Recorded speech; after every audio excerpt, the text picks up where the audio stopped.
show is fake? We've spent so much time trying to organize it. It would be a real shame not to go there now.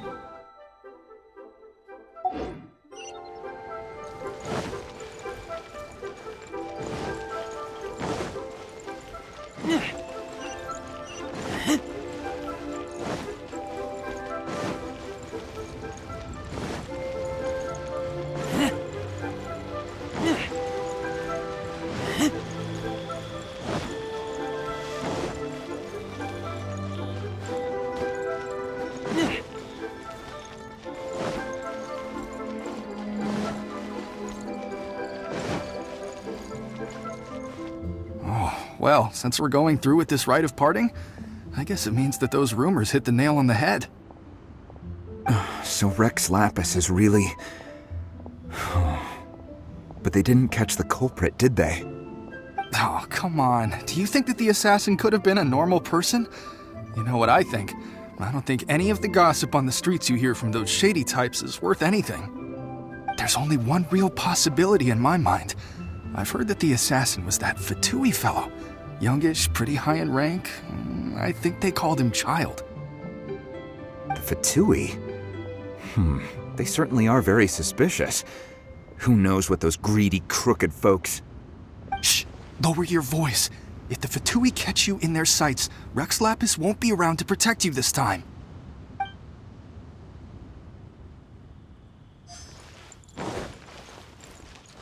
You know that god from the ocean couldn't have just shown up out of nowhere. I mean, it's been 2,000 years since Rex Lapis subdued it. Yes, and to think that this happened right on the heels of the incident with Rex Lapis, too.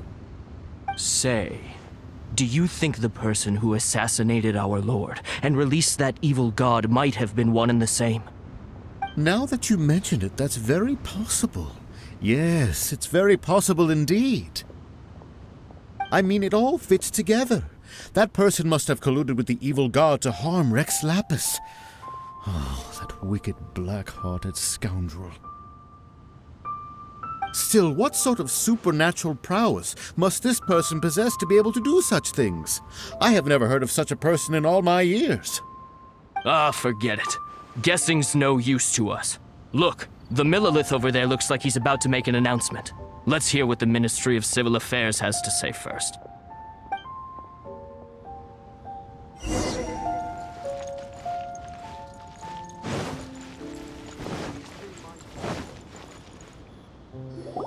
Hear ye all, the Chising's words.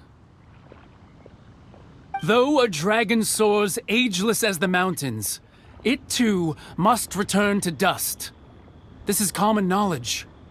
Gods and Adepti live glorious lives, but both light and shadow have their season. So too must they face divinely appointed trials. Rumors and hearsay abound on the streets that Rex Lapis was murdered. Now, let the truth be revealed. Having been thwarted in his trial, Rex Lapis's soul has recouped the celestial heights. He beseeches the people of Liyue to grieve not and to let not their hearts be saddened. Nor are they to believe street-born rumors or indulge in baseless speculation.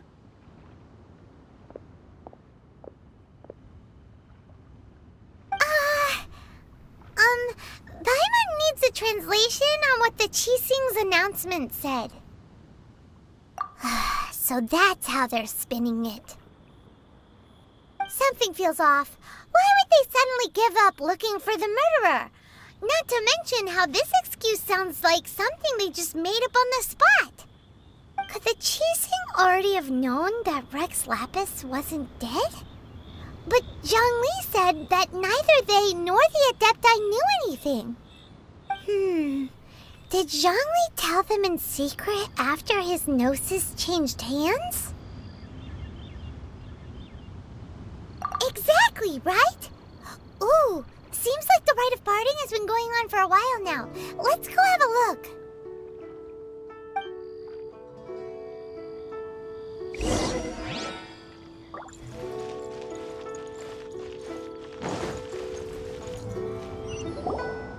Look, it's Ningguang and Keqing. Are they saying something? Are their speeches over? As said previously, Rex Lapis's soul returning to the heavens is the end of the contract. And it is also the end of an era. 3,700 years of contracts burnt and reduced to ash. We, the people of Liyue, were indeed prosperous. But blinded by our prosperity, we forgot that time can be pitiless. The long, unending dream of our Archon walking among us. Now that we have awoken from our dream, we must learn to say farewell. Will you stand with us as we re-establish our contracts? As we build a new age of prosperity? So concludes the words of Her Eminence the Tianquan. Does Her Eminence the Yuheng have anything to add?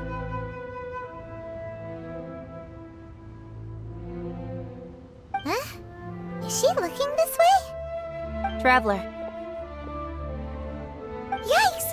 She really is looking our way! Is that the traveler who they say defeated the ancient god? So young.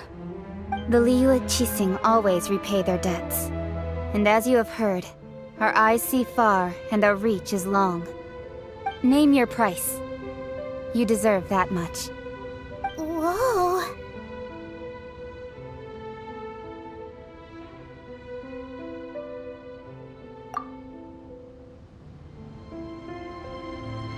Well, could you help me put up some missing person posters?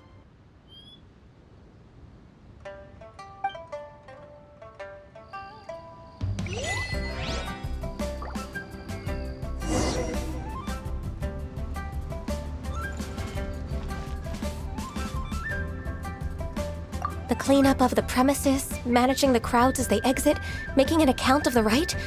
There's much that remains to be done. I didn't miss anything, did I?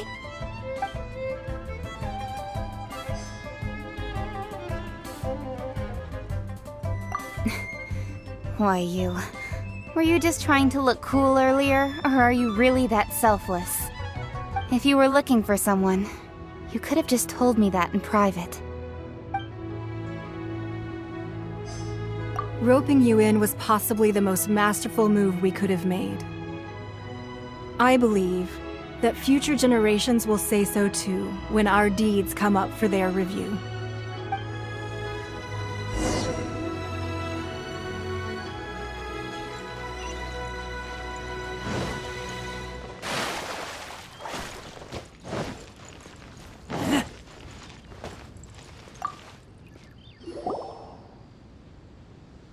Hey, Zhongli!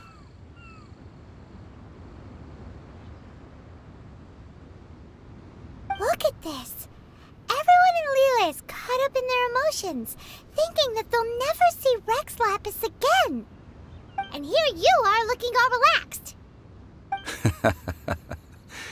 Why would I not feel more at ease after laying down the burden I have borne for 3,700 years? Right. If the two of you can spare the time, I should treat you to a meal at the Xinyue kiosk. Ha! That sounds like big talk, Zhongli. Paimon might have believed you if you were treating us to some third-round knockout, but you'd have to pay out your nose just to stand inside Xinyue kiosk. Are you sure you can afford it? You're right. I do like the Mora. As the Rex Lapis Morax, I can easily create Mora. But since I have chosen to walk this earth as the mortal Zhongli, I should abide by the same rules that mortals do. When I was journeying with you, though I still had the Gnosis in hand, I knew that I must soon retire from my role as an Archon. So I had to rehearse a little for my new life. Oh, no wonder! Paimon gets it now. You didn't look at the price tags when we were spending because you've never had to. But But since you weren't used to not being able to just make more Mora as and when you wanted to, you had to try becoming a parasite to society who lives off of other people's credit. Well, we were only spending Fatui money. You don't have to say it like that. In the City of Commerce, we do not merely exchange money or goods. We also exchange knowledge, memories, and foresight, as well as positions, roles, and lives. The Archon Morax could never experience life as the true mortal Zhongli could, no matter how many times he descended to be with his people. I must thank you for that. I will treasure the memories that I made as Zhongli, traveling the streets of Liyue with you. That is true. But there is no journey that does not end. No meetings without partings. Paimon thinks that we should make a move and continue our search for the Seven. I fear that continuing your journey may be difficult. The nation that neighbors Liyue by sea, Inazuma, is presently closed. The Electro-Archon Ball. And just as the people of Liyue preferred to call me Rex Lapis, she too goes by another name among locals in Inazuma. Paimon thinks we've heard that one before. Raiden? That is the case. And since Raiden is also the Shogun of Inazuma, people call her the Raiden Shogun. That said, though people at the wharf were saying that the situation in Inazuma is very tense, Paimon doesn't remember that always being the case. It wasn't that bad last year. Zhongli, since you're Rex Lapis, shouldn't you know something about what's happening there? Just how did Inazuma become a closed nation? It's because of visions. Visions? When faced with circumstances beyond their control, humans often bemoan their lack of power. But if a person shows true strength of will at a desperate and fateful moment in their life, the gods will look upon them with favor. This is what visions are. Magical foci bestowed upon those who have been acknowledged by the gods. Uh-huh. That's how people in Teyvat see it. But starting from last year, the Raiden Shogun began promulgating the Vision Hunt Decree. Vision Hunt Decree? Yes. It was an order to seize all visions within Inazuma's borders, and to inlay them upon the hands of the statue of the omnipresent god. They want to seize visions. But why? Aren't visions blessings from the gods? I should think that in the Raiden Shogun's eyes, it is precisely because they are divine blessings that they should be under the sole dominion of divinity. Whoa, that's harsh. The Animo Archon is the god of freedom, and the Geo Archon is the god of contracts. For her part, the Raiden Shogun is the god of eternity. It seems as though she has finally decided to eliminate any unstable elements that could pose a threat to her eternal realm. The fact that even I, the oldest of the seven, have now passed away, will only strengthen her resolve to pursue eternity. Knowing her, she must have again quoted that adage she is most fond of when proclaiming that decree to her people. 7 ideals for 7 gods, and of these, eternity is nearest unto the heavenly principles. All right then. Was there anything else you wish to know? Ah, that was a good one. Failing a divine trial. How they came up with that excuse, I will never know. That said, the reason why the Qixing were so eager to resolve the incident and stop pursuing the culprit was indeed because they received news in secret that Rex Lapis was not dead. I hinted as much to the Adepti as well. How did I accomplish that, you ask? Have you... All right then. Was there anything else you wish to know? Yeah, about that. Before the Qixing made their announcement, we listened to a lot of people talking on the way. Most of them put the blame for everything on Child. These are indeed false accusations. But it remains undeniably true that Child did send people to the Jade Chamber to prevent the Adepti and the Qixing from defeating the ancient god. I've heard that Ningguang is busy milking that for all it's worth on the foreign relations front at the moment, browbeating the envoys of the Fatui. Ha! Those poor Snezhnayan diplomats. If it were not for Child's exalted position as a harbinger, I'm certain that they would have shifted all the blame to him and called for his dismissal by now. All right then. Was there anything else you wish to know? The time of the Adepti has long passed. If even the Liyue Qixing don't want to face that truth, then what future is there for Liyue? Kuching is absolutely right in saying this. Now, though I did laud Ningguang's desire for power, believing this to be a good thing, and thought as a matter of course that she must have been behind the Qixing's plan to take governing power over Liyue from the hands of the gods and Adepti. Could the original person who brought up the idea of seizing power have been...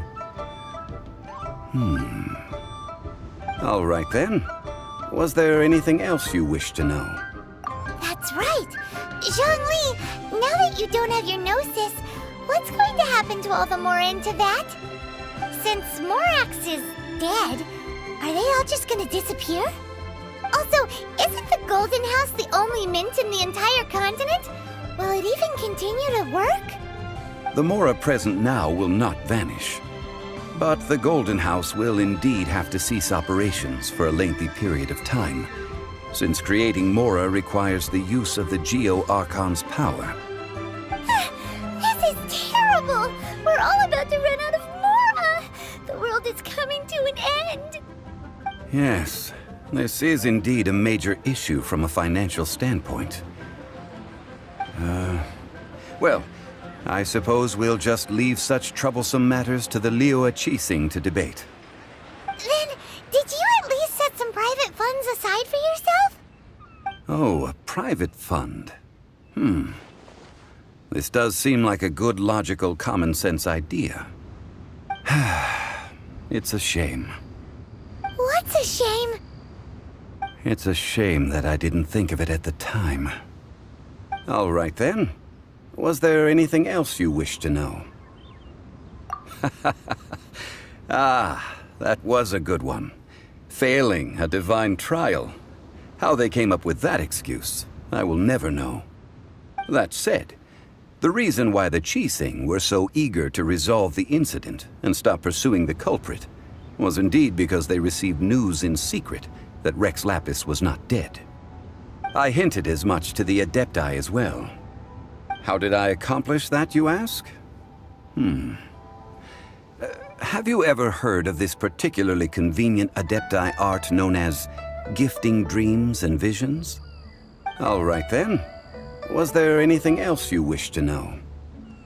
Well then, I suppose you'll have to find a way to get inside this closed nation. Have patience. I suspect that some serendipity must first come into play.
children, come, come. You've arrived at just the right moment. I've been looking for you. Oh, what is it, Granny? Need any help? Oh, no. You've done so much for Liyue Harbor already. I could hardly ask for more. In fact, my old friends and I have been putting our heads together to think of what sort of gift we might give you in return. A gift? For Paimon? Oh, child, you are so very modest. Uncommonly so, even. But you mustn't decline this gift. I simply won't allow it. When you traversed my old teapot in search of the cleansing bell, I heard your little friend mention that you often camp out in the wilds. That simply won't do, especially since I imagine you still have a very long journey ahead of you. Fortunately, I have not yet grown so old as to see my subspace creation abilities atrophy. Oh, did my friends never mention that to you? Well then, it is a blessing we old folks once received from Rex Lapis, part of our illumination, if you will. I will not go into too much detail, but subspace creation is the ability to create a small, autonomous pocket world. The teapot that you entered previously was a little trinket created using that ability. So, in the eyes of an Adeptus, creating a magic teapot world is just child's play, huh? Oh, indeed, the teapot is nothing to boast of.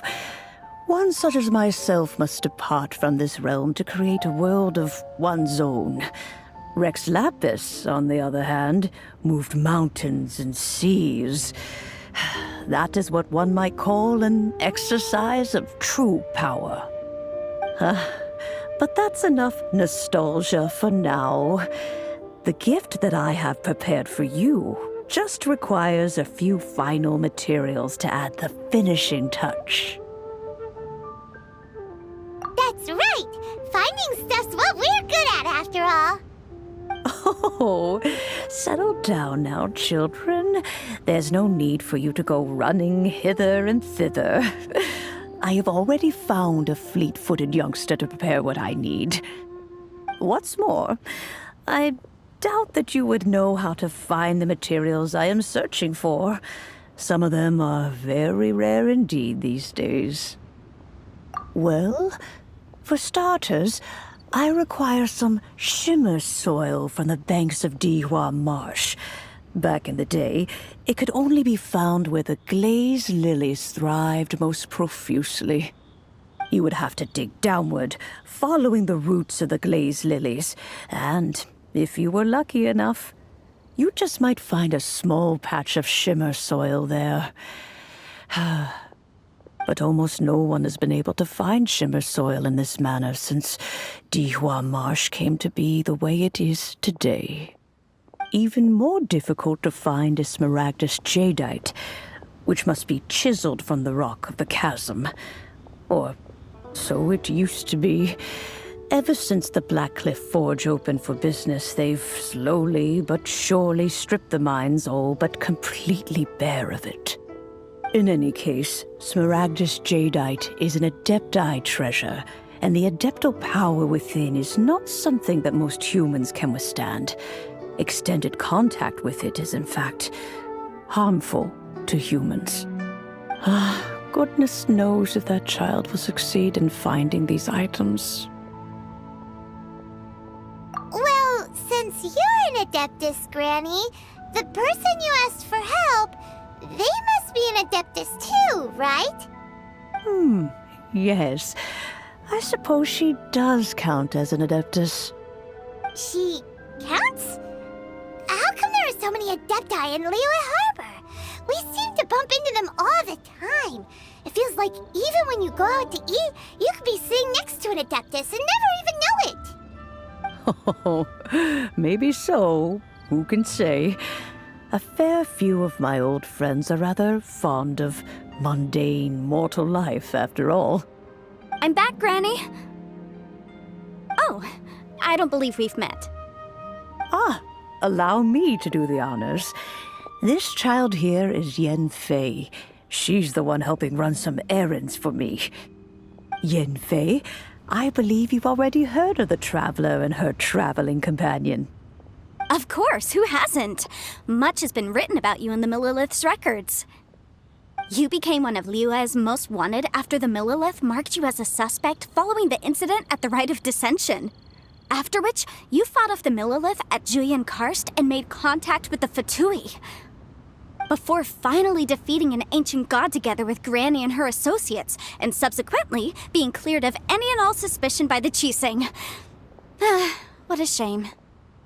A shame that we didn't meet sooner. If we had, well, I can't say that I would have been able to clear you of suspicion immediately, but it certainly would have been less, embarrassing for you. Allow me to introduce myself once more. I'm Yenfei, a legal advisor. Got a legal problem? You can come right to me. Oh, yes, here's my business card. You'll find it has my contact details and office address. Keep it handy. If you have an urgent issue, just leave me a note at this address. Oh, and I almost forgot to mention, I offer a very generous discount for first-time customers. All right, Yenfei, all right. Let's get to the business at hand. I do not think these two are in any dire need of legal assistance at the moment. You'll have to excuse Yenfei. She's always been like this, ever the talkative one when it comes to her own affairs. Paimon was gonna ask the same question. You seem really different from the ones we've met before. An Adeptus? I guess. Kinda. My old man said he was one anyway. He mentioned that he once campaigned with Rex Lapis for a long old time, and then after that was all over, he went back and married my mom. They had me, and once I was all grown up, the two of them upped and left on a journey, leaving me with Granny here. Well, that's a bit casual for an Adeptus.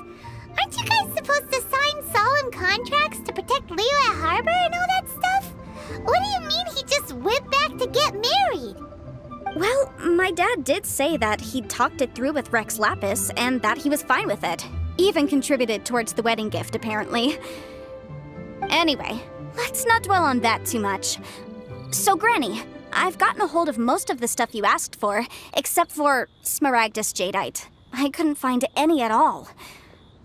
Is that so? But Smaragdus Jadeite is really rather essential. Yenfei, are you sure you can't find some other way? They have helped Liyue greatly, after all. It is only right that they are duly rewarded. I know, Granny, you've told me 1,000 times already. Well, the chasm's definitely a no-go, but there's still a chance we can figure out some alternative means of procurement.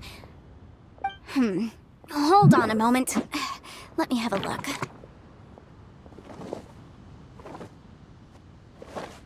Whoa, that's a really thick book. What kind of things do you write in there? Commercial consultancy. Or Snezhnaya. Ah, found him. Krusel. A Snezhnayan merchant who once came to me with some legal queries on certain articles in the legal codices. If my memory serves, all of them had to do with rare ores. He mentioned that he was considering acquiring some Smaragdus Jadeite to make hairpins, and wanted to know if there were any legal ramifications that he should be aware of. Said he was planning to sell them in Snezhnaya. So, I guess I'll go look for him. With any luck, he'll have gotten his hands on some Smaragdus Jadeite, or might have an idea of where we can find some. Oh, you want to join me? I suppose that's no problem, but it's best if you just stand by and watch. If you try to get involved, you'll only risk placing yourself in legal jeopardy. Wow, an Adeptus imploring us to avoid incurring legal liability. Well, that's a first for sure. Best we be a little more careful than usual while we're with her.